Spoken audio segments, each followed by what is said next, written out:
the brakes. It's crunch time here on The Jump.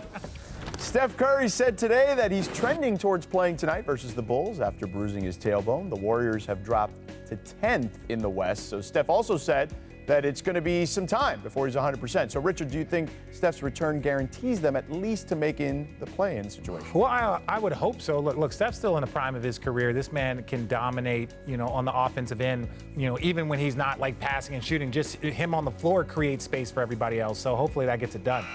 I love watching him play, period. So hopefully he'll get back soon. And they can definitely make noise in that play-in situation. And like I said, the top of the West still has to prove themselves. So it's going to be tough. One of these guys sliding to 8 and 7. It's going to be a fun first-round battle. Yeah, if you're Utah, you don't want to see them, right? Like, that's the type of team you don't want to see in a situation like that. All right, the Thunder are shutting down Al Horford for the season, with OKC looking towards the future and playing their younger players more minutes. Horford still plans to remain with his teammates and train at the team facility. So, Matt, what's your reaction to the Thunder's decision?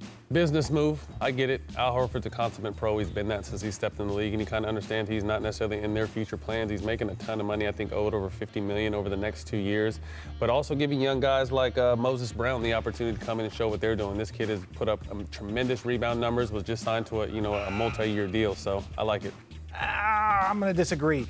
I understand why they're not playing him and why they want to give those guys minutes, but ultimately I think having veterans around, even on the court, having them lead by example, even if it's 10 minutes, 12 minutes, that's 10 minutes, but then immediately people, even with high-level teams, are like, they're lacking leadership, they're lacking a veteran presence, and so I think sometimes they're lacking a lot more than they're that. lacking a lot more. What I'm saying, though, is like that's how you teach these young players. Like you see how Shea became a much better player playing with CP. Have Moses play against, have him sit there next to him and discuss it. Don't just shut guys completely down because their value isn't always on the court. It's showing these young players how to be men. I'm curious to see how Al felt about this, right? Like, I don't know. He said that the right part things. What's that? He said the right things. Like a pro does. But I think, Rich, you're pointing to how the NBA used to be. That's how the NBA used to be when we got here. You know what I mean? Where there was vets that can really add value. Yeah. It's not necessarily in their numbers. It's just watching their movement. And the league has moved away from that now. It's so young. So Udonis Haslem. Yeah, yeah.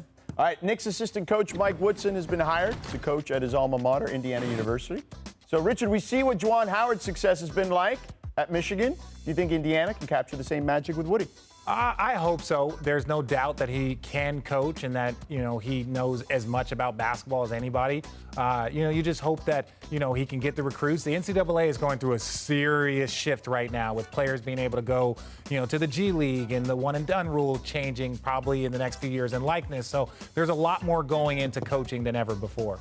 I like Mike Woodson. I'm glad he's still been able to do what he loves. Great guy. Been around the game for a long time, so he'll definitely add value to that program. All right, let's move on. Our league pass game of the night is Heat-Knicks. The Knicks have won 3 in a row and find themselves in the number 4 spot. The Heat, on the other hand, they've lost 6 straight games and are in the 8th spot, 2 games behind New York. Now, Victor Oladipo will not play tonight. He is yet to suit up for the Heat. So, Richard, what's the biggest reason for Miami's skid? I don't know, because they pointed to COVID and they pointed to all of those things and injuries at the beginning of the season, and now they were healthy. They started going and started playing, and they were pointing to the health. Now Jimmy Butler's played in all but 1 game over this 6-game losing streak, so I'm not sure what it is. I mean, the season's just a marathon, and I think we have to our fans have to understand that, and you have to stay even keeled. Don't get too high on the winning streaks and too low on the losing streaks. This league will humble you quickly. Like I said, they were the hottest team going into the All-Star break, and now they've lost 6 straight. So I think with Jimmy and Bam, that they're going to find their footing, but this is just part of the game. Here's what I would say. I think this team is better with the sum of its parts, right? So if even one little piece is missing, like Dragic has been missing for a while, right? I feel like that hurts them because now their second unit isn't as good. And it's more on Tyler Hero, who has struggled this season, right? Duncan Robertson has struggled with the trade rumors. Even Ramona talked about it on the trade deadline show. So I just think that they're going through this kind of malaise where they aren't as good as they were last season, and they've regressed, and now they have reinforcements. So let's talk about those reinforcements, Matt. What does Oladipo bring to the table? I think Oladipo gives another proven score, with consistent score. Someone's at 20 points a game, which they need, but someone they're not talking about as much, and he's not going to play a huge role, but just has a lot of experience that can help, is Trevor Ariza.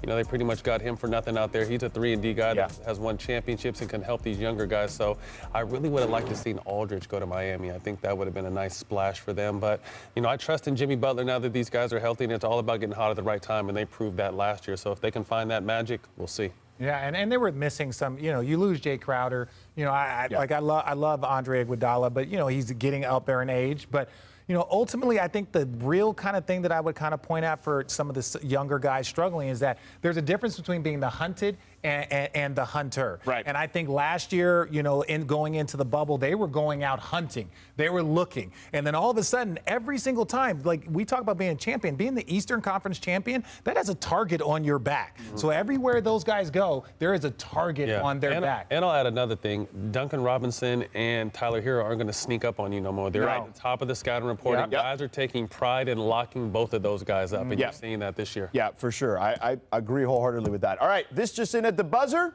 ESPN Lakers insider Dave McMenamin tweets, Andre Drummond says he hopes to cause havoc in the paint for the Lakers. Quote, I think our defense is going to be really crazy when these guys like Bron and AD come back. So, Richard, how high is the bar for the Lakers defense when everyone's healthy? Well, I think they're going to be a force. I don't get into the numbers and all that stuff, but ultimately the way they're going to be able to rebound, shot blocking, that's what they were missing when they lost Dwight Howard and they had JaVale McGee. So they add that, and they have Marc Gasol. So when you need that ball to pop and move and you need another playmaker to maybe pick up your offense, then you go to Marc. Just more chess pieces. Health is key for this team. AD and LeBron have to be as healthy as they possibly can be, but it's their championship to lose. I mean, obviously the Nets are going to have something to say about that, but I love this addition. To me, it was the best pickup with the trade deadline and the buyouts.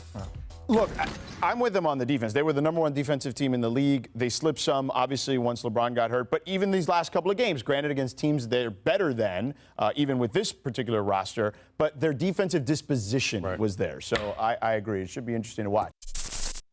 Thanks for watching ESPN on YouTube. For live streaming sports and premium content, subscribe to ESPN+.